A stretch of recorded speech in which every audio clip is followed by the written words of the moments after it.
4ನೇ ತರಗತಿಯಲ್ಲಿ ಕಲಿತಿರುವಂತಹ ಆತ್ಮೀಯ ವಿದ್ಯಾರ್ಥಿಗಳೇ, ವಿಷಯ ಗಣಿತ 4ನೇ ರೂಪಣಾತ್ಮಕ ಪರೀಕ್ಷೆ. ಇದು ಫೆಬ್ರವರಿ ತಿಂಗಳಲ್ಲಿ ನಡೆಯುವಂಥದ್ದು.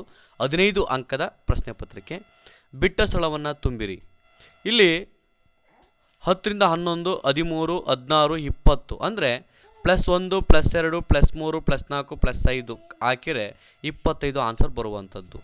ನೆಕ್ಸ್ಟ್ ಬಂದರೆ ಇಲ್ಲಿಂದ ಇಲ್ಲಿಗೆ ವೃತ್ತದಿಂದ ಆಯತ ಚೌಕ ಇದೆ, ಅಂದರೆ ವೃತ್ತ ಆಮೇಲೆ ಆಯತ ಈ ರೀತಿ ಹೇಳ್ಕೊಂತ ಹೋದರೆ ನಮಗೆ ನೆಕ್ಸ್ಟ್ ಬರುವಂಥದ್ದು ವೃತ್ತ. ಇಲ್ಲಿಗೆ ವೃತ್ತವನ್ನು ಆನ್ಸರ್ ಆಗುತ್ತೆ.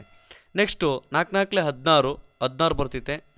16ಅನ್ನು 3 3 9 ಮೈನಸ್ ಚಿಹ್ನೆಯನ್ನು ಮೈನಸ್ ಹಾಕಬೇಕು. 3 3 9 ಇದನ್ನು ಕಳೆದ್ರೆ 7 ಆನ್ಸರ್ ಬರುವಂಥದ್ದು. 16ರಲ್ಲಿ 9ಅನ್ನು ಕಳೆದ್ರೆ 7 ಆನ್ಸರ್ ಬರುವಂಥದ್ದು. ನೆಕ್ಸ್ಟ್ ಬಂದರೆ 12 / 2 ಅಂದರೆ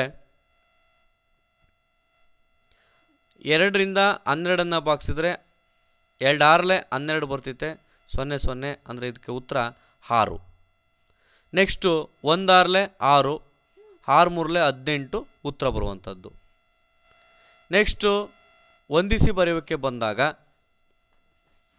ಆಯತ ಘನಕ್ಕೆ ಇಟ್ಟಿಗೆ, ಚೌಕ ಘನಕ್ಕೆ ಡೈಸು, ಶಂಕು ಕ್ಯಾರೆಟು, ಗೋಳಕ್ಕೆ ಫುಟ್ಬಾಲು.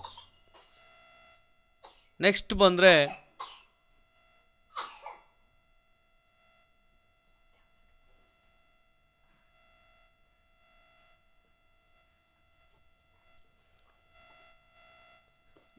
ಇಲ್ಲಿ ಯಾವ 2 ಮಗ್ಗಿಯನ್ನು ಕೂಡಿದರೆ 9 ಮಗ್ಗಿ ಬರುತ್ತದೆ ಅಂತ ಕೇಳಿರುವಂಥದ್ದು. ಇದಕ್ಕೆ ಆನ್ಸರ್ ನೋಡೋಣ. ಇಲ್ಲಿ ಈ ಮೇಲಿನ ಕಂಬನಕ್ಷೆಯ ಸ್ಥಾಯಿಯಿಂದ ಮುಂದಿನ ಪ್ರಶ್ನೆಗಳಿಗೆ ಉತ್ತರಿಸಿ ಅಂತೇಳಿ. ಅತಿ ಹೆಚ್ಚು ಮಾರಾಟವಾಗಿರುವಂತಹ ಹೂಗಳು ಯಾವುವು ಅಂತಂದರೆ ಇಲ್ಲಿ ನೋಡ್ಬೋದು. ಇನ್ಕ್ರೀಸ್ ಯಾವುದಾಗಿದೆ, ಅತಿ ಹೆಚ್ಚು ಎತ್ತರ ಹೋಗಿರುವಂಥದ್ದು ಮಲ್ಲಿಗೆ. ಇಲ್ಲಿಗೆ ಮಲ್ಲಿಗೆ ಅಂತ ನೀವು ಬರೀಬೇಕು. ನೆಕ್ಸ್ಟ್ ಬಂದರೆ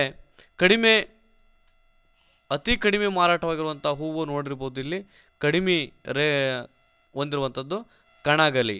ಇಲ್ಲಿಗೆ ನೀವು ಕಣಗಲಿ ಅಂತ ಬರೀಬೇಕು. ಈಗ ನೆಕ್ಸ್ಟ್ ನೋಡ್ರೆ ಯಾವ 2 ಮಗ್ಗಿಯನ್ನು ಅಂದರೆ ನೀವು ಇಲ್ಲಿರುವಂತಹ ಈ ಕಣಗಲಿಯನ್ನು ನೀವು ಇಲ್ಲಿಗೆ ಎತ್ತಿ ಉತ್ತರದಲ್ಲಿ ಬರಿಬೇಕು. ನೆಕ್ಸ್ಟ್ ಬಂದರೆ ಯಾವ 2 ಮಗ್ಗಿಯನ್ನು ಕೂಡಿದರೆ 9 ಆಗುತ್ತೆ? 3 ಮಗ್ಗಿ. 3 1 3, 3 7 6, 3 9, 3 2, 3 15, 3 18.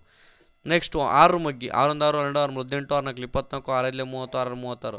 ಇವೆರಡನ್ನು 6ಕ್ಕೆ 3 ಕೂಡಿದ್ರೆ 9, 6ಕ್ಕೆ 12 ಕೂಡಿದ್ರೆ 18, 9ಕ್ಕೆ 18 ಕೂಡಿದ್ರೆ 27. ಈ ರೀತಿ 9 ಮಗ್ಗಿ ಬರುವಂಥದ್ದು. ಇದು ನಿಮ್ಮ FA4 ಎಕ್ಸಾಮ್ ಆಗಿರುತ್ತೆ ಅಂತ ಹೇಳ್ತಾ, ಟೆಸ್ಟ್ ಪೇಪರ್ ಆಗಿರ್ತೈತೆ ಅಂತ ಹೇಳ್ತಾ, thank you for watching video.